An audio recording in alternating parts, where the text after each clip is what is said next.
មានបងប្អូនក៏ឆាតមកសួរច្រើនថាបាទមានបច្ចេកទេសបាទដុតយ៉ាងម៉េចបានមានអ្នកគ្រប់គ្រងច្រើនយ៉ាងនេះបាទគាត់តាមដានក៏ដូចជាគាត់ហូបគោដុតគាត់ថាឃើញបាទធីមអែមស្នេហ៍នេះមួយគឺលក់សាហាវខ្លាំងមែនទែនបាទហើយមានអ្នកគ្រប់គ្រងរហូតដល់25ខេត្តក្រុងឯណោះបងប្អូនហើយពាក់ព័ន្ធជាមួយការចំអិនបងប្អូនអត់មានអីទេគឺដូចតែគេដូចតែឯងដែរអញ្ចឹងណាបងប្អូនប៉ុន្តែគាត់ថាយើងមានបច្ចេកទេសបាទខុសគ្នាបន្តិចបន្តួចអីទេបងប្អូនទាំងអស់គ្នាជំរាបសួរក៏ដូចជាសួស្តីទៅកាន់ពុកម៉ែបងប្អូនទាំងអស់គ្នាថ្ងៃនេះក៏ដុតធីមអែមស្នាមមកដល់រាជធានីភ្នំពេញដែរក៏ចប់50គីឡូនៅក្នុងក្លឹបហាត់ប្រាណពុកម៉ែបងប្អូនទាំងអស់គ្នាសម្រាប់ភ្នំពេញគឺមានការគ្រប់គ្រងច្រើនពីពុកម៉ែបងប្អូននៅរាជធានីភ្នំពេញហើយពាក់ព័ន្ធជាមួយក៏ដុតធីមអែមស្នាមតាំងពីបើកមកនឹងគឺថាបាទមមាញឹកខ្លាំងណាស់ពុកម៉ែបងប្អូនគឺមានការគ្រប់គ្រងក៏ដូចជាបងប្អូនក៏តាមដានច្រើនមិនថាតែបងប្អូននៅក្នុងស្រុកទេបងប្អូនដែលរស់នៅអូស្ត្រាលីបារាំងអាមេរិកអូបាទគ្រប់គ្រងតាមដានក៏ដុតធីមអែមស្នាមច្រើនណាស់ហើយសម្រាប់ស្អែកនេះចេញបាទតាខាងបាទតាខ្មៅហ្នឹងគឺបងស្រីមកពីខាងបារាំងបាទថាតាមដានអែមស្នេហ៍យូរហើយបាទតន់តែអែមស្នេហ៍ទៅបានកំងអត់ជាបញ្ហាសម្រាប់បងប្អូន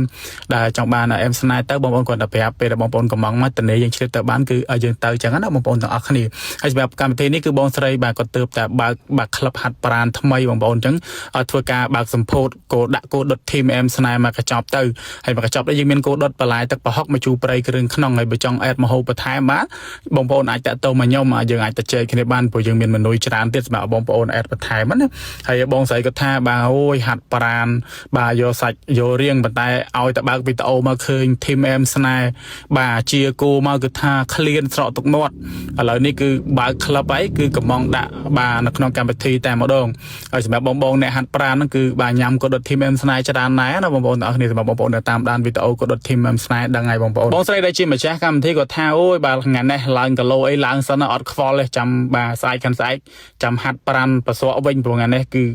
បានញ៉ាំហើយបាទគោដុតធីមអែមស្នេហ៍ខេត្តកំពង់ឆ្នាំងបាទហើយបងប្អូនមើលតែសាច់គោទៅដឹងហើយគឺធានាថាគោស្រែសុទ្ធ 100% ជូនបងប្អូនរបៀបចំអិនគឺមានបច្ចេកទេសបាទខុសគ្នាបន្តិចបន្តួចទេប៉ុន្តែ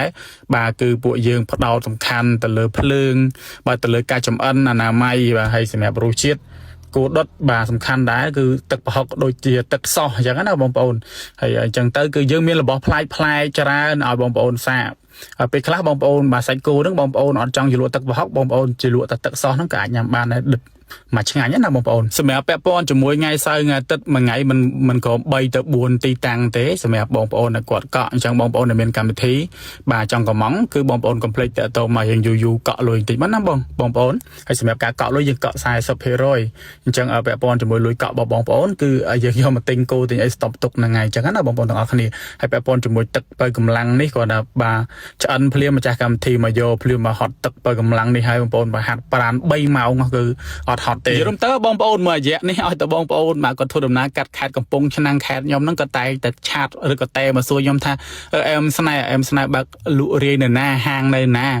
ហើយខ្ញុំក៏អធិស្ឋានបងប្អូនទាំងអស់គ្នាបងប្អូននេះគឺខ្ញុំអត់បើកលក់រាយទេដោយសារតែខ្ញុំរវល់ពេកក្នុងការចំអិនតាមកម្មវិធីណាចឹងបងប្អូនចង់ញ៉ាំកុំភ្លេចកំងដាក់តាមកម្មវិធីហើយវីដេអូរបស់ខ្ញុំក៏មានប៉ុណ្ណឹងអរគុណច្រើនបាយបាយជួបជុំជាមួយវីដេអូក្រោយៗទៀត